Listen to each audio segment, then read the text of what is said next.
My sister, Chloe, is a storm. She's not a gentle spring shower or a dramatic, passing thunderstorm.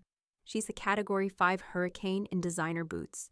She blows into your life with a whirlwind of captivating chaos, and by the time she leaves, you're left standing in the wreckage, wondering how you're going to pay for the damages. And for the past 2 months, Hurricane Chloe had made landfall directly in my calm, orderly, one-bedroom apartment. I came home from work on a Tuesday night to find my sanctuary, my peaceful haven from the structured world of architectural engineering, looking like it had been the site of a very glamorous, very messy battle. Chloe's expensive clothes were draped over every available surface. A half-eaten pint of gourmet ice cream was melting on my favorite armchair, and Chloe herself was lounging on my sofa, scrolling through her phone, one leg casually thrown over the armrest, completely oblivious to the disaster zone she had created. "Hey, Ava," she said, not looking up from her screen. "Rough day." I looked at the wine stain on my white shag rug. I looked at the pile of her dirty dishes in the sink. I looked at my own exhausted reflection in the window. "You have no idea," I said. "This is a story about that storm, but it's also a story about learning that you can't control a hurricane, but you can buy the land it's about to hit and change the forecast forever." Have you ever been the responsible one in your family, the planner, the fixer, the one everyone calls when their life implodes, but the one no one seems to actually appreciate? It is the most thankless job in the world. If you know what that's like, give this video a thumbs up, because you and I have a lot to talk about.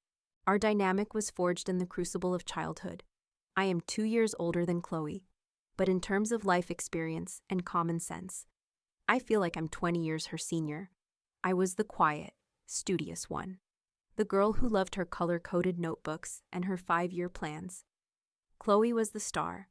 She was born with a spark, a dazzling, magnetic charm that made people forgive her anything.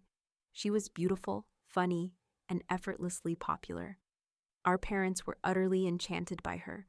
They saw my diligence as a good, if slightly boring, quality, but they saw Chloe's charisma as a gift. When I got straight A's, I got a pat on the head. When Chloe charmed a teacher into letting her retake a failed exam, they would laugh and marvel at her cleverness. I was taught to follow the rules. She was taught that rules were for other people. We didn't just enable her, we created a family-wide infrastructure to support her chaos. Her messes, both literal and metaphorical, were always cleaned up by someone else. Usually, me. I was the one who would help her cram for the exam she'd forgotten about. Who would lend her my allowance when she'd spent all of hers? Who would lie to our parents about where she had really been when she missed her curfew? I did it because I loved her, and because it was my assigned role. I was the responsible sister. She was the one who needed responsibility handled for her. This pattern continued into adulthood with disastrous, predictable results. While I was methodically building a career, getting my architect's license, and saving enough to buy my own place, Chloe was pinballing from one crisis to the next. There was the acting career in Los Angeles that lasted 6 months and ended with a frantic, tearful phone call asking me to pay for her plane ticket home. There was the jewelry line she started, which involved her buying thousands of dollars of beads on my credit card before she got bored a month later. There were the fiancés, 3 of them. To be exact, all whirlwind romances that ended in spectacular, dramatic flames, usually leaving a trail of debt in their wake. Each time, she would land back on her feet, not through her own efforts, but because our family would rush in to cushion the fall. Our parents would pay off her debts, and I would be the one to offer her my sofa and my sanity until the next storm passed. The latest crisis, the one that had led her to my current doorstep, was a particularly messy breakup with a yoga instructor who was also, it turned out, a con artist. He had maxed out her credit cards and disappeared. And so, 2 months ago, Chloe had arrived at my apartment with 2 oversized suitcases and a cloud of drama, homeless, jobless, and completely broke. Just for a few weeks. "Ava," she had promised, her eyes full of tears, "just until I can get back on my feet. I'll be the perfect house guest. You won't even know I'm here." That was a lie. I knew she was here every second of every day. I knew it from the perpetually full sink of dirty dishes, I knew it from the way my expensive face creams were suddenly half empty. I knew it from the sound of her loud, gossipy phone calls at 2 in the morning. And I knew it from the slow, creeping feeling of my own peaceful sanctuary being eroded, day by day. My apartment was more than just a place I lived. It was the first thing I had ever truly built for myself. I had saved for 7 years for the down payment. It was a beautiful, pre-war one-bedroom in a small, charming brownstone building in the city's historic district. It had high ceilings, original hardwood floors, and a big bay window that overlooked a quiet, tree-lined street. I had designed the interior myself. A calm, minimalist space of clean lines and quiet colors. It was my refuge from the chaotic, demanding world of my job. It was the only place on earth that was entirely, completely mine. I loved not just my apartment, but the building itself. It was a small, 6-unit building with a real sense of community. Our landlord, Mr. Henderson, was an elderly man who had owned the building for 40 years. He lived on the first floor. He wasn't a faceless corporation. He was a kind man who knew everyone's name and would sometimes leave fresh tomatoes from his small garden on our doorsteps. My neighbors were my friends. There was Mrs. Gable on the 3rd floor, a sweet widow who had lived there for 30 years. There was the young couple across the hall, a musician and a teacher, who would sometimes have quiet jam sessions we could all hear. We all looked out for each other. We collected each other's mail. We watered each other's plants when someone was on vacation. It was a rare, beautiful thing in a big, anonymous city. This building was my home, and Chloe was treating it like a cheap hotel. Her resentment of my life was a palpable thing. She saw my stability not as something I had worked hard to build, but as a judgment on her own chaotic existence. She would make small, cutting remarks that were designed to chip away at my happiness. "It must be so quiet for you," she'd say, looking around my clean, orderly living room with a pitying expression. "Don't you ever get lonely? All by yourself in this perfect little box." "I'm not lonely, Chloe," I'd say through gritted teeth. "I'm at peace." "If you say so," she'd reply with a skeptical little shrug, before leaving her empty tea mug on my antique coffee table without a coaster. I was reaching my breaking point. Her few weeks had stretched into 2 months, and there was no sign of her getting back on her feet. She wasn't looking for a job. She wasn't looking for an apartment. She was just here. A permanent storm system parked directly over my life. I knew I needed to ask her to leave, but I dreaded the confrontation. I knew it would result in a massive, dramatic fight, in tears and accusations of me being a cold, unfeeling sister. I was trying to find the right time, the right words, but time, it turned out, was not on my side. The letter arrived on a Saturday morning. It was a formal, typewritten letter slipped under all of our doors. It was from our landlord, Mr. Henderson. My heart sank as I read it. "To the valued tenants of 212 Maple Street," it began. "It is with a heavy heart that I must inform you that, after 40 wonderful years, I have decided to retire and sell the building. It has been a joy to have you all as tenants and as neighbors. The sale is expected to be finalized in the coming months. I will, of course, keep you all informed." I read the letter 3 times, a feeling of cold dread washing over me. He was selling the building. Our quiet, wonderful little community was about to be turned over to a new owner. It would likely be a big, faceless real estate corporation, the kind that would double the rent, gut the apartments, and destroy the very character that made this place so special. The thought of losing my home, my sanctuary, was devastating. I was lamenting this to Chloe later that day, expecting some sisterly sympathy. Her reaction was different. "He's selling," she said, and her eyes lit up with a strange, opportunistic gleam. "Wow. I bet this building is worth a fortune. Good for him." "Good for him?" I asked, stunned. "Chloe, this is terrible. We're all going to be priced out. We're going to have to move. I could lose my home." She just shrugged, a callous, indifferent motion. "It's just an apartment. Ava, you can find another one. It's not a big deal. It's just an apartment." Her words echoed in my head. She didn't get it. She couldn't get it.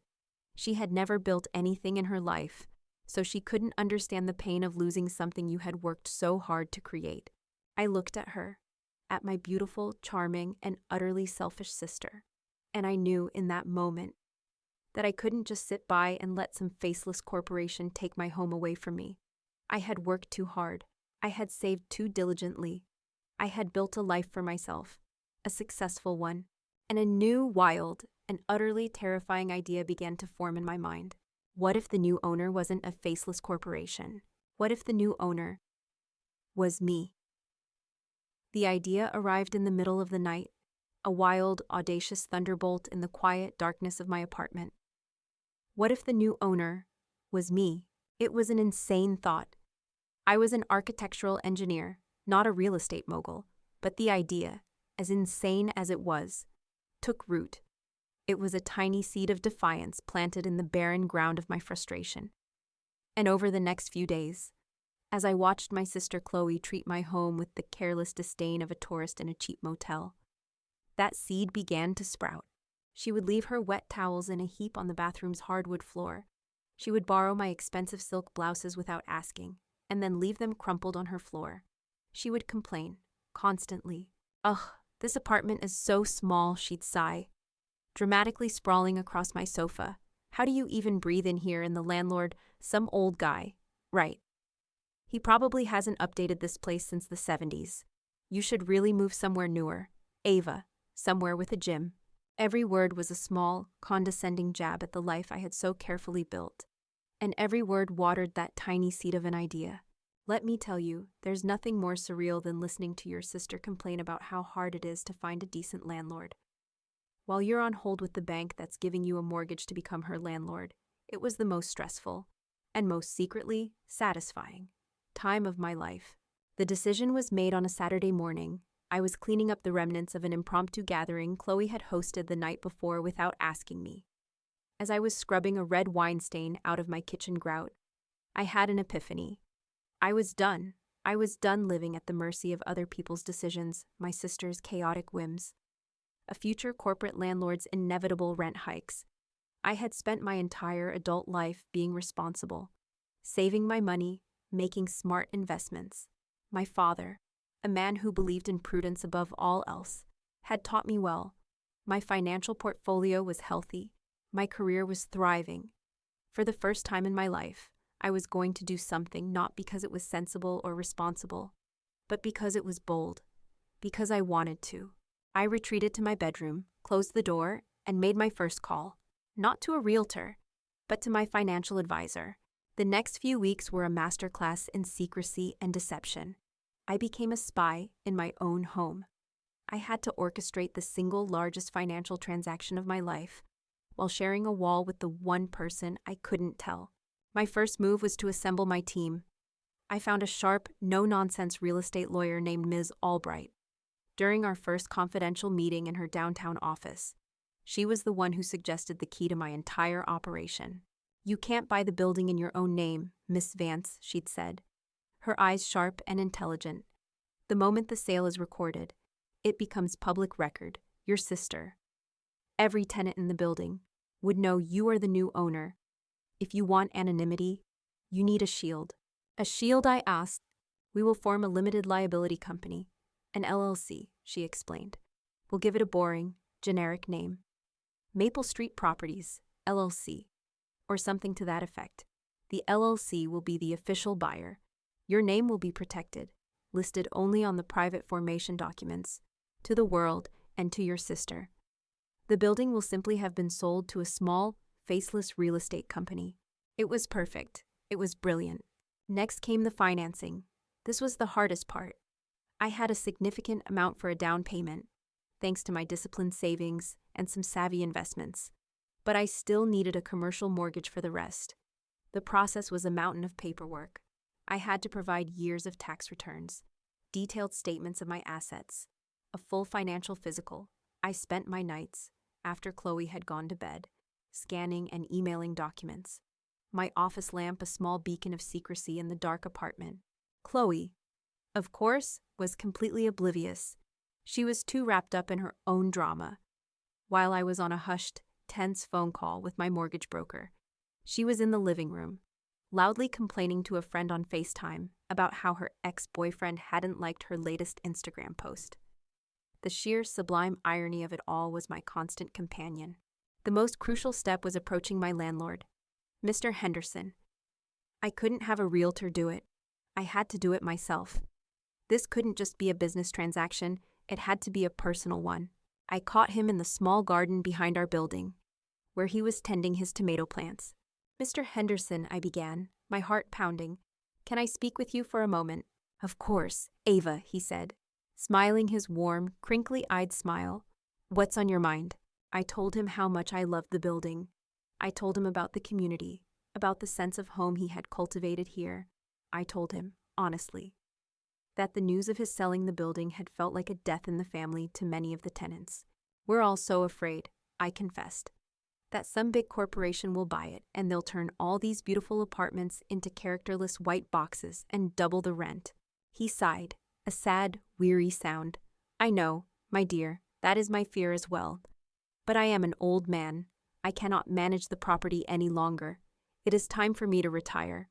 "What if," I said, my voice barely a whisper, "the new owner was someone who loved the building as much as you do, someone who would promise to preserve its character, to keep the rents fair, to protect the community you've built?"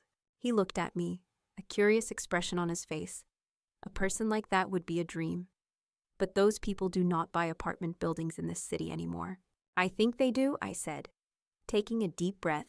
"Mr. Henderson, I would like to make you an offer. I want to buy the building." He stared at me. For a long moment, he was silent. Then his face broke into a slow, wide grin. "Ava," he said, his voice full of a surprised delight. I had no idea. "You, a landlord." "I'm an architectural engineer," I said. "I know buildings. And I know this one. I know its every secret, every creak. I love this place. And I have the financing to make a fair, market value offer."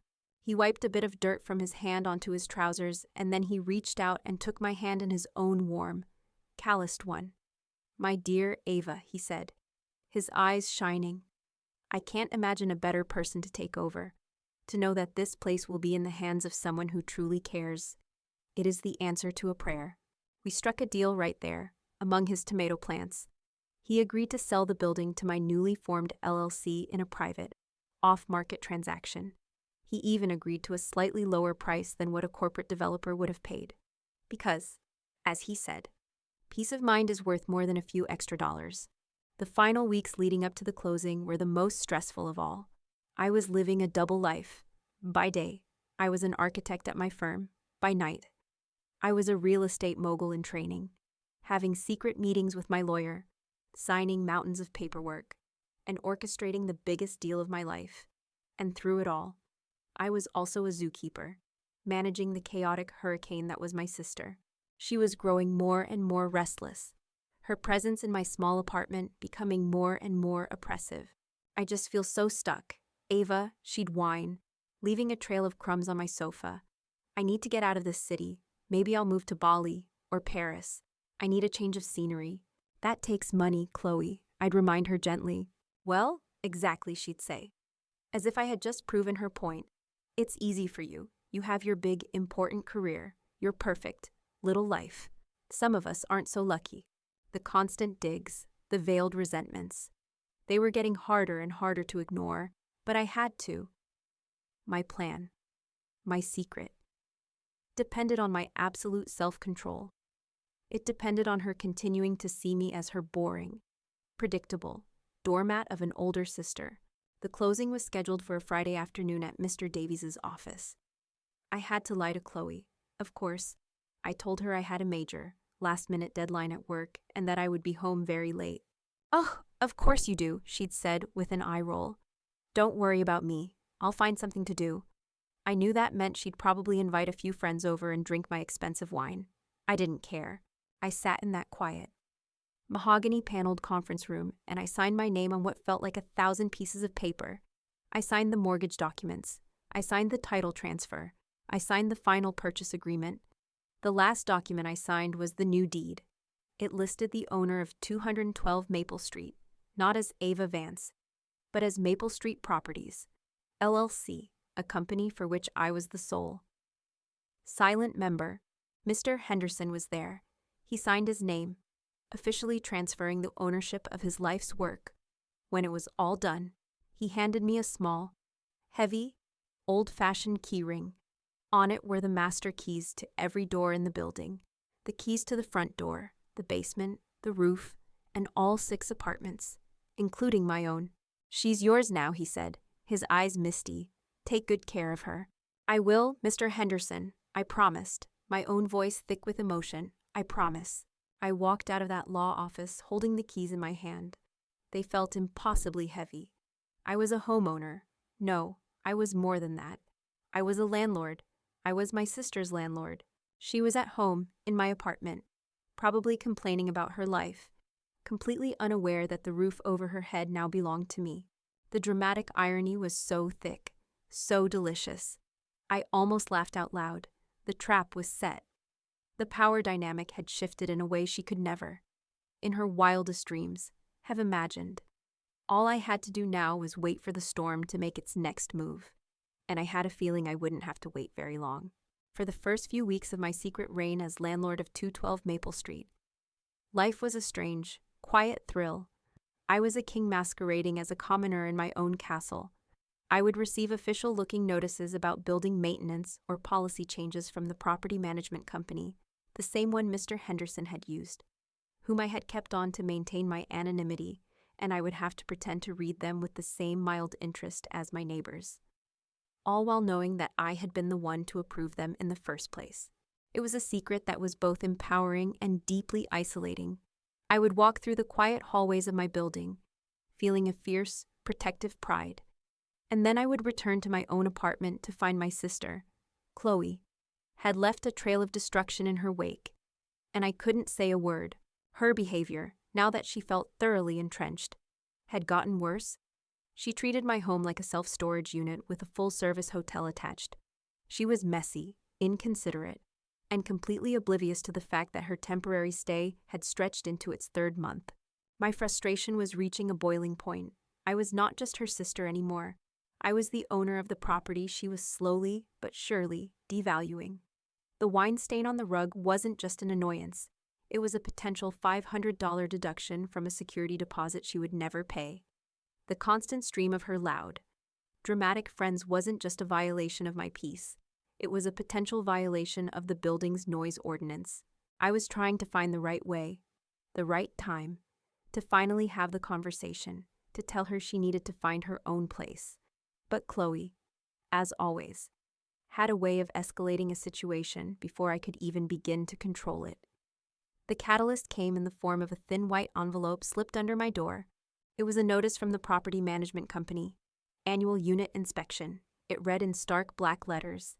It was a routine safety and maintenance inspection for all 6 units, scheduled for the following Monday morning between 9 and 11 a.m. They would be checking smoke detectors, looking for leaks, and ensuring the general upkeep of the apartments. It was a standard procedure. For me, it was a source of mild anxiety. My apartment, thanks to Hurricane Chloe, was in a constant state of disarray. For Chloe, I would soon realize that notice was not a source of anxiety. It was a golden opportunity. I showed her the letter that evening. "Chloe," I said, trying to keep my voice neutral, "we got a notice. The management company is doing an inspection on Monday morning. We need to spend this weekend doing a serious deep clean of this place. It needs to be spotless." She glanced at the letter, her expression one of profound annoyance. "Ugh, what a pain," she sighed. "Landlords are so nosy. Why do they even care what the inside of your apartment looks like?" "Because it's their property, and they want to make sure we're not destroying it," I said. The irony thick in my own voice. "Whatever," she said with a wave of her hand. "Fine, we'll clean on Sunday." But as she turned away, I saw a strange, calculating glint in her eye. At the time, I mistook it for her usual petulance. I didn't recognize it for what it was, the look of a saboteur spotting her chance. As if on cue, my own life conspired to help her. The next day at work, my boss called me into his office. Our firm was up for a massive city-defining contract, and our final presentation to the city council was on Monday morning. The lead architect on the project had come down with a sudden case of the flu. They needed me to fly out on Saturday to take his place. It was a huge opportunity, one I couldn't refuse. but it meant I would be gone all weekend. It meant I would be flying back on Monday morning, landing just an hour before the scheduled inspection. It meant I had to leave the fate of my apartment and my standing as a tenant in the hands of my sister. A cold dread washed over me. That Friday night, before I left for the airport, I pleaded with her, I begged her. "Chloe, please," I said, standing in the doorway with my overnight bag. "I am trusting you with this. Please just keep the apartment clean. No parties, no guests. Just don't burn the place down before I get back. The inspection is Monday morning." She put on her most sincere, trustworthy face. She took my hands in hers. "Ava, don't worry," she said, her eyes wide and earnest. "You can count on me. I will be the perfect house guest. I'll even clean the place for you while you're gone. You just go and be a rock star at your presentation." I wanted to believe her. I chose to believe her. It was, yet again, a foolish choice. My presentation was on Saturday afternoon. It went well. I was focused. I was professional, and I felt confident afterwards. I went back to my hotel room, planning a quiet evening of room service and catching up on sleep. My phone buzzed at 9 p.m. It was a text from my neighbor across the hall, a sweet music teacher named Sarah. "Sarah, hey Ava. Hope your trip is going well. Quick question. Are you having a party tonight? It's getting a little loud over there." My blood went cold. I immediately called Chloe. The call went straight to voicemail. I texted her. "Me, Chloe, what is going on? Sarah says it's loud. You promised me no parties." No response. I tried to calm myself down. Okay, so she had a few friends over. It wasn't the end of the world, as long as they kept it down and didn't make a mess. My phone buzzed again at 11:30 p.m. It was Sarah again. "Sarah, Ava. I'm so sorry to bother you again, but the music is shaking my walls, and I'm pretty sure someone is smoking in the hallway. It smells awful." Panic began to bubble up in my chest. I called Chloe again, straight to voicemail, and again, voicemail. My texts went unanswered. I started pacing my small hotel room like a caged animal. I was 300 miles away, completely powerless. I could picture the scene perfectly, my calm, beautiful apartment filled with Chloe's loud, obnoxious friends, drinks being spilled, music blasting, and the inspection was in 36 hours. The final text from Sarah came at 1 a.m. "Sarah, okay, I've had enough. I think a fight just broke out." I heard a crash and someone shouting, "I'm calling the property management's emergency line. I'm so sorry. Ava." I collapsed onto the hotel bed, my head in my hands. A fight, a crash. She hadn't just had a few friends over. She had thrown a rager, a destructive, out-of-control party in my home. The night before a weekend, I had begged her to be responsible, and in that moment of horrified clarity, I finally understood. This wasn't just Chloe being her usual, thoughtless, irresponsible self. This was deliberate. This was sabotage. My mind started to race, connecting the dots. Her strange, gleeful expression when she saw the inspection notice. Her easy, insincere promise to be good. This wasn't an accident. She wanted me to fail the inspection. She knew that our previous landlord, Mr. Henderson, was a kind, lenient old man. But she also knew the building had been sold to some new, faceless company. And corporate landlords have zero tolerance. A failed inspection, especially one that revealed a massive, destructive party, would be a clear violation of the lease. It would be grounds for immediate eviction. She wanted me to get kicked out. That was her goal. She wanted to see my perfect, stable life, the life she so deeply resented, come crashing down around me. She wanted me to be just like her, unstable, insecure, and scrambling. She wanted to drag me down to her level. I felt a rage so pure and so hot it almost made me sick. I sat there in that sterile hotel room, 300 miles away, and I plotted. She thought she was about to witness my downfall. She thought she was about to watch me get evicted from my own home. She had no idea that the home she was trying to get me kicked out of was, in fact, mine. She had no idea that the anonymous, corporate landlord she was counting on to be merciless was me. She thought she was setting a trap for me. She had no idea she was the one who was about to be caught in it. I didn't sleep a wink that night. I spent the hours watching the clock, waiting for the sun to rise, waiting for my flight home, my presentation, my career-making opportunity, was completely forgotten. My only focus now was getting back to my apartment, getting back to my sister. As I sat on the plane the next morning, flying back towards the wreckage of my home, I felt a strange sense of calm settle over me. The fury was still there, a cold, hard knot in my stomach. But the panic was gone. Let her have her moment of triumph. I thought, let her stand there and smirk as the property manager reads me the riot act. Let her savor what she thinks is my ultimate defeat. The show she was so desperately hoping to see was about to happen. But she had the cast list completely wrong. She thought she was a member of the audience. She had no idea she was the star of the show, and her performance was about to come to a very, very dramatic end. The flight home on Sunday morning was a long, slow exercise in controlled breathing. Every minute I was in the air was another minute I couldn't see the damage. Another minute Chloe had to let the chaos of her creation settle into the very fibers of my home. I spent the entire flight staring out the window at the clouds, my stomach a tight, cold knot of dread and fury. I wasn't just angry, I was heartbroken. This wasn't a stranger who had violated my home. It was my sister, my only sister. When the taxi finally pulled up in front of my beautiful old brownstone on Maple Street, the morning was deceptively peaceful. The sun was shining, the street was quiet. It looked like any other Sunday, but I knew it wasn't. I could smell it before I even opened my apartment door. A faint, acrid smell of stale beer, old cigarette smoke, and something cloyingly sweet, like spilled liquor. It was the smell of regret and bad decisions. I put my key in the lock, took one last, steadying breath of the clean hallway air, and I pushed the door open. My home was not my home. It was a war zone. It was a crime scene. It was the physical manifestation of my sister's jealousy. The living room, my calm, minimalist sanctuary, looked like it had been ransacked. Empty red plastic cups were everywhere, some still containing a murky backwash of alcohol. A mountain of pizza boxes was piled on my coffee table, one of them oozing grease onto a stack of my architectural journals. The white shag rug, my favorite thing in the entire apartment, was dominated by a massive, dark red wine stain, a grotesque, abstract painting of her disrespect. It looked like a bloodstain, and in a way, it was the blood of my trust in her. I walked further into the room, my feet sticking slightly to the floor. I saw a cigarette butt, stubbed out on the cover of a beautiful, leather-bound copy of A History of Architecture that had belonged to my father.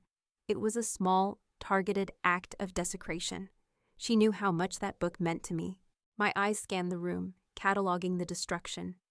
The kitchen was a nightmare of overflowing trash bags, plates piled high with dried-on food, and a sticky, unidentifiable film covering the countertops.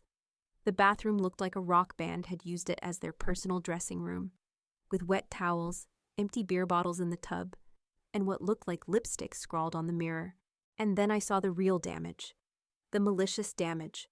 Behind a large frame print of a blueprint that was hanging slightly askew was a fist-sized hole in the drywall. The fight my neighbor had heard. This wasn't an accident. This wasn't a party that had gotten out of hand.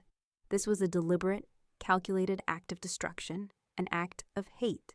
I stood in the middle of it all, in the wreckage of my beautiful, peaceful life, and I felt a strange and terrible calm descend upon me. The part of me that wanted to scream, to cry, to smash what was left of my own belongings, went silent. That was the reaction she wanted. That was the reaction she was expecting. And I would die before I gave her the satisfaction. I found her, of course, in her room, my spare room, my office still in bed, looking pale and hungover, a sheet pulled up to her chin. She blinked at me, her eyes struggling to focus. "Ava," she croaked, her voice a pathetic whisper. "You're back." "I'm back," I said, my voice quiet, devoid of any emotion. "Oh my God, listen." "About last night," she began, launching into her pre-rehearsed, pathetic apology. She sat up, clutching the sheet to her chest in a performance of maidenly distress. "I am so sorry. It just got a little crazy." A few more people showed up than I expected, and someone brought tequila, and it just got out of hand. I was going to clean it all up this morning. I swear, I was just about to get up. I just looked at her. I looked at her bleary eyes, at her insincere expression of remorse, and then I looked past her, at my beautiful drafting table in the corner of the room, which was covered in a sticky layer of spilled beer and glitter. She saw me looking. I know. It's a mess, she said quickly. But I can fix it. We can fix it. Before the landlord comes tomorrow, we can clean it all up. And then I saw it. The thing that confirmed everything. The thing that turned my cold anger into something harder, something more permanent. It was a tiny flicker in her eyes, a glint of triumphant, malicious glee. She was enjoying this. She was savoring the sight of me, standing in the ruins of my life, just hours before an inspection that she believed would get me thrown out on the street. She thought she had finally won, had finally broken me, had finally dragged me down to her level of chaos and failure. There is a great power in refusing to play the part someone has written for you. My sister had cast me as the hysterical, panicked victim in her little drama. She was waiting for me to cry and scream. She was waiting for me to frantically start cleaning, to beg for her help. I did not do any of those things. Instead, I slowly, calmly, reached into my purse and took out my phone. Chloe's expression faltered, turning to one of confusion. "What are you doing?" I didn't answer her. I turned on my phone's camera. I walked out of her room and into the living room, and I began to take pictures. My movements were slow, methodical, almost robotic. I was no longer a sister. I was no longer a victim. I was a forensic investigator, documenting a crime scene. Click, a wide shot of the living room, in all its trashed glory. Click, a close-up of the wine stain on the rug. Click, the cigarette butt on my father's book.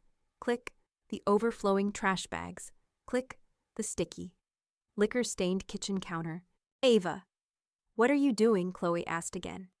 And now her voice was laced with a new, unfamiliar note of unease. She had followed me out into the living room and was watching me, her brow furrowed. "I told you, I'll help you clean it." I ignored her. I walked over to the wall with the hole. I carefully lifted the framed print away, revealing the jagged, ugly crater in the drywall. Click!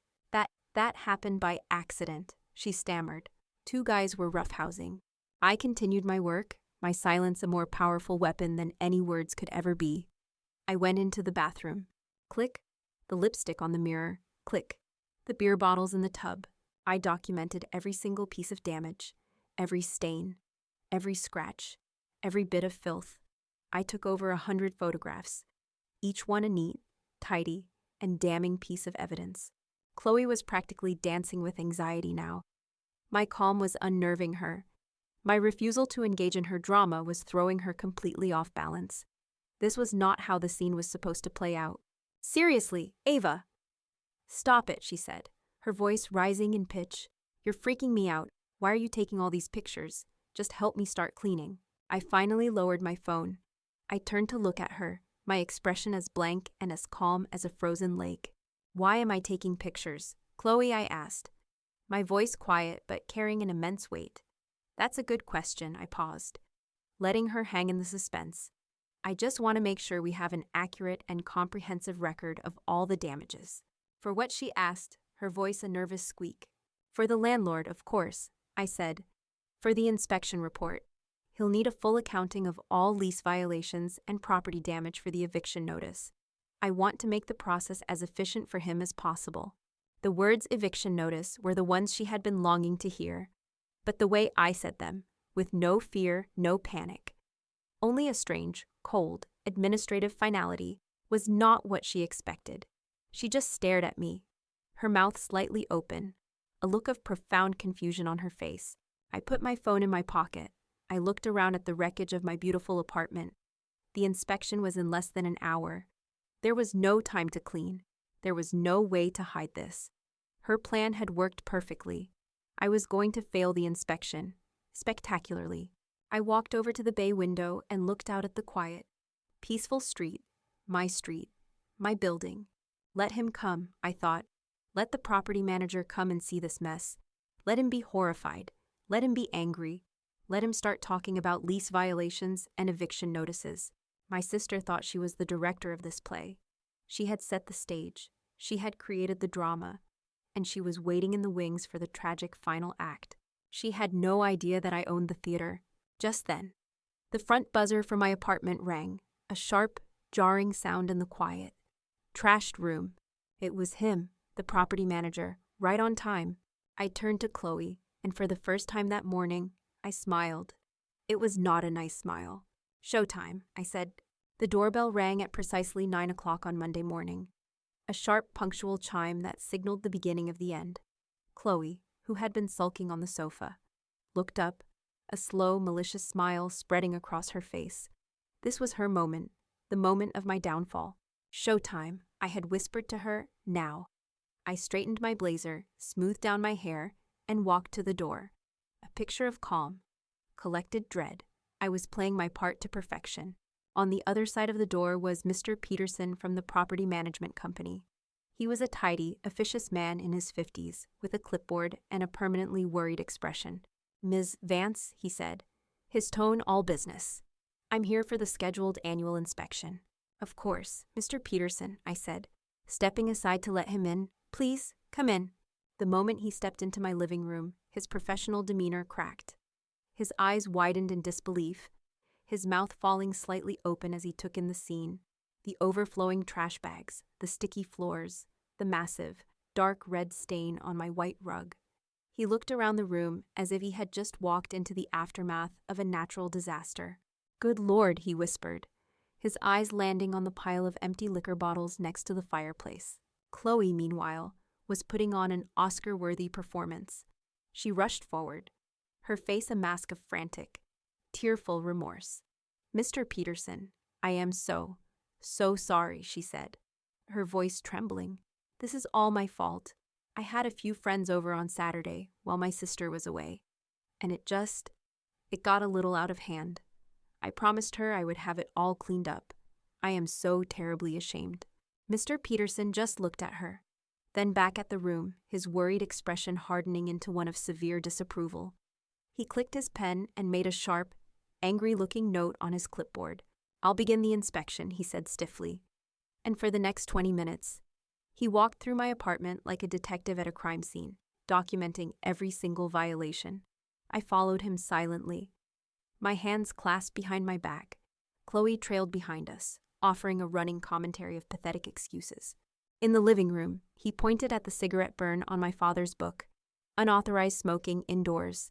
He muttered, scribbling on his clipboard, "That's a $500 fine and a serious breach of the fire code." "My friend, Chad, he's such an idiot," Chloe offered weakly. I told him to go outside. In the kitchen, he looked at the sticky, filthy countertops and the mountain of unwashed dishes. "Health and safety violation," he noted. "Potential for vermin infestation." But the moment of true horror came when he saw the hole in the study wall, the one I had revealed from behind the print. He ran his fingers along the jagged edges of the drywall. "This," he said, his voice a low, angry hum, "is structural damage. Mrs. Vance, this isn't a mess. This is a malicious act. This is grounds for an immediate termination of your lease." I saw Chloe's face in the reflection of the glass on the framed blueprint, and for a split second, I saw a flash of pure, triumphant joy. This was it, the killing blow, the eviction notice. She had won.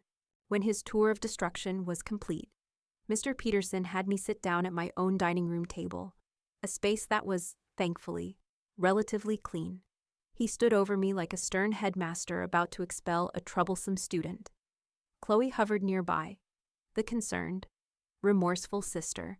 "Miss Vance," he began, his voice cold and formal as he read from his clipboard, "in the course of my inspection of this unit, I have noted no fewer than 14 separate violations of your rental agreement." He proceeded to list them, one by one. Violation of the noise ordinance, as corroborated by a formal complaint from the tenant in apartment 4B. Evidence of smoking indoors. Failure to maintain a sanitary living condition. Unauthorized gathering exceeding the guest limit. And, most seriously, willful destruction of property. He put the clipboard down on the table with a sharp, final thud. "Frankly, Ms. Vance," he said, looking at me with profound disappointment, "this is one of the worst breaches of tenancy I have seen in my 15 years in this business. The new owners of this building, Maple Street Properties, are a professional real estate investment firm. They are not a sentimental old man like Mr. Henderson. They have a zero-tolerance policy for this kind of behavior. He took a deep breath. I have no choice but to recommend to the owners that they begin eviction proceedings immediately. You should expect to receive a formal 3-day notice to quit by the end of the day. I am truly sorry, but you have left me with no alternative. This was it, the moment my sister had been working towards, the moment of my ultimate humiliation. I was being thrown out of my own home. Chloe, on cue, burst into tears. "Oh, Ava!" "No," she cried, rushing to my side and putting her arm around my shoulders. "This is all my fault. I am so sorry. I'll talk to him. I'll pay for the damages. Please, Mr. Peterson. You can't kick my sister out. She has nowhere to go." It was a beautiful performance. She was the remorseful, loving sister, fighting for her poor, victimized sibling. She looked at me, her eyes shining with fake tears. But I could see the smug, triumphant smirk she was trying so hard to hide. I let her have her moment. I let her play out the final scene of her drama. I let her savor her victory. I waited until her crocodile tears had subsided, until Mr. Peterson had awkwardly patted her shoulder and told her it was out of his hands. And then I held up a single, calm hand. The room fell silent. "Thank you, Mr. Peterson," I said, my voice quiet, but clear and steady. The frail, panicked woman from a few moments ago was gone. "I appreciate your thoroughness and your concern for the property. You are absolutely right. This is a very serious situation, and I agree that the owner needs to be made aware of it immediately." Mr. Peterson nodded grimly. "They will be." "Good," I said. I looked from his confused face to my sister's, whose triumphant smile was beginning to falter, a flicker of uncertainty in her eyes. "So," I continued, a small, cold smile of my own beginning to form. "Let me introduce myself." I stood up from the table.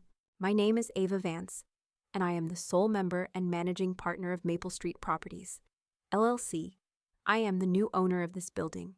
The silence that followed was a thing of beauty. It was a silence so profound, so absolute, that I could hear the faint hum of the refrigerator in the kitchen. Mr. Peterson just stared at me, his mouth agape. His brain was trying to connect the dots, the tenant whose name was on the lease in his hand, and the owner of the LLC he had been sending his reports to for the last month. The pen fell from his fingers and clattered onto the floor. You're the owner," he stammered, his professional composure completely shattered. "But this is your apartment." But I wasn't looking at him. I was looking at my sister. And her face. Oh, her face was a priceless work of art. It was a theatrical masterpiece of slowly dawning, catastrophic horror. Her smug, triumphant smirk didn't just fade, it shattered, like the broken ornament from that other life, that other story. Her jaw went slack, the color drained from her face, leaving behind a pasty, sickly white. Her eyes, which had been dancing with malicious glee just moments before, were now wide, black pools of pure, abject terror. She was realizing, in this single, horrifying moment, the full, spectacular, and irreversible nature of her miscalculation. She hadn't just failed to get me evicted. She had just shown her new landlord, the sister whose life she had just tried to destroy, that she was a destructive, malicious, and fundamentally untrustworthy tenant. She hadn't just lost the battle. She had personally, gleefully, and with great enthusiasm, marched into my trap and detonated the bomb that would blow up her own life. "No," she whispered, her voice a tiny, strangled sound. "No. You're lying." I just smiled. I reached into my briefcase, which I had placed by the door, and pulled out a folder. I handed it to the still stunned Mr. Peterson. "I believe you'll find the deed of sale, the articles of incorporation for the LLC, and my own identification in here," I said calmly. "Everything should be in order." He took the folder, his hands shaking slightly, and began to review the documents. His eyes went wider and wider with each page he turned. He looked up from the papers, then at me, with a new and profound expression of awe and respect.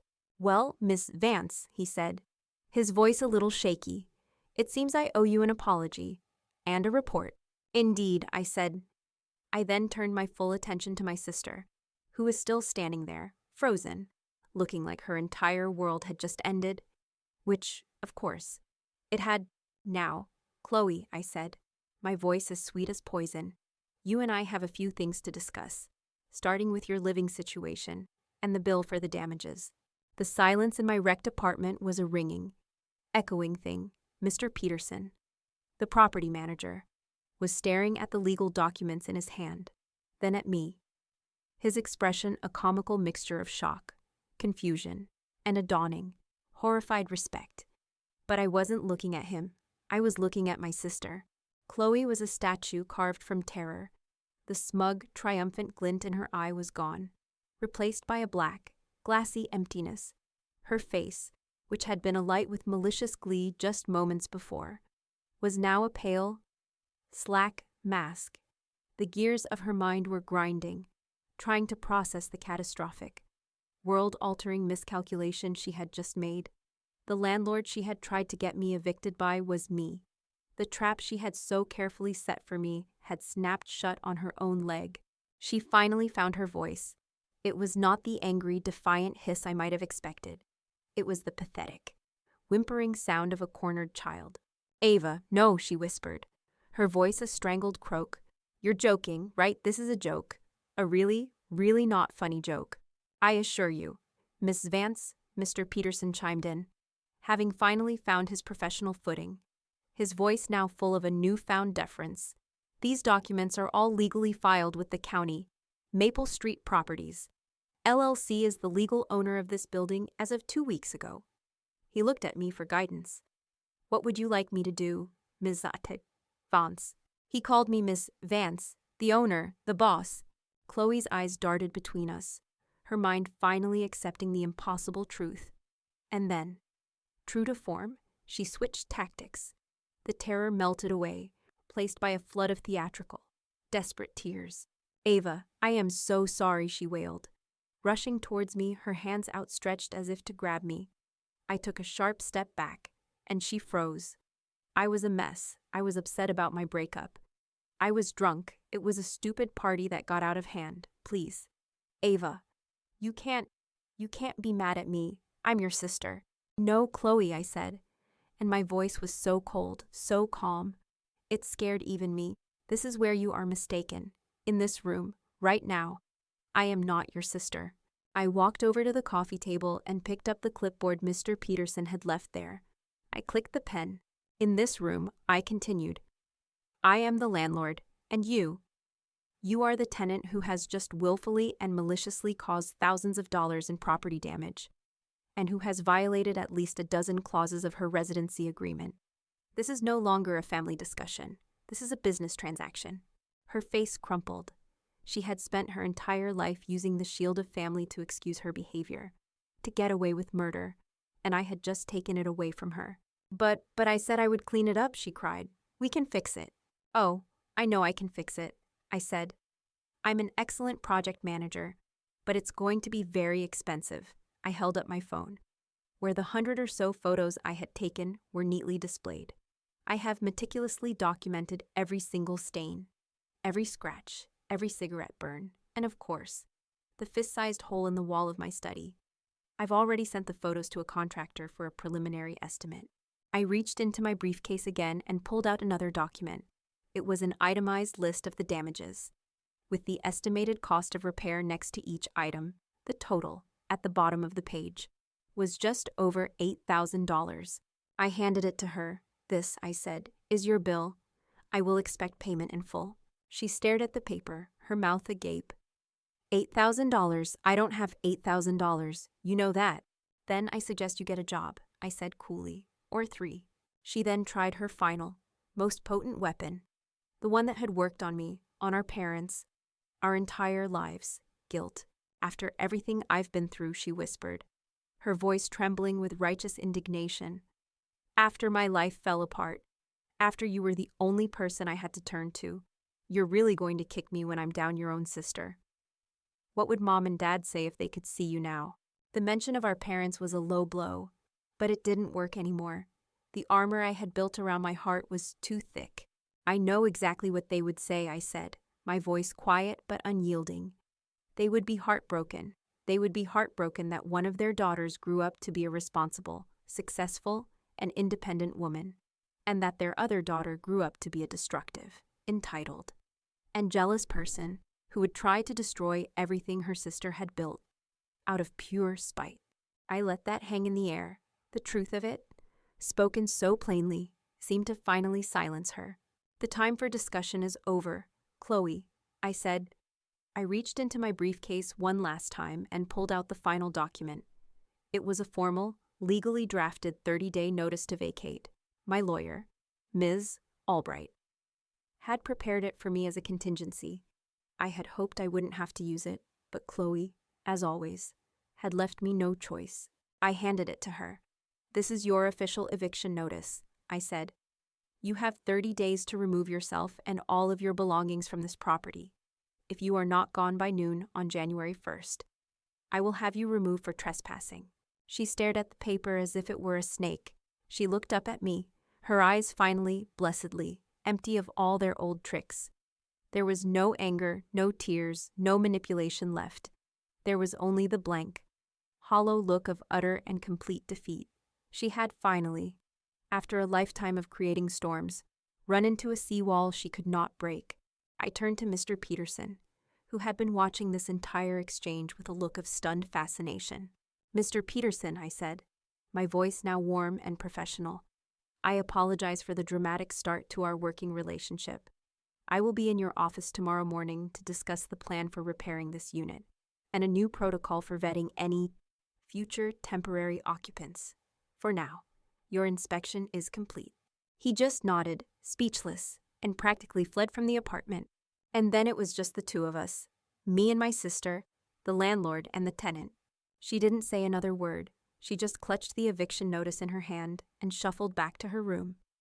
Closing the door behind her, the 30 days that followed were a cold, silent war. We lived in the same apartment, but we never spoke. She would move around the house like a ghost, packing her life into cardboard boxes. I hired a cleaning crew to deal with the immediate biohazard of the party. And then I began the slow process of getting estimates for the real repairs.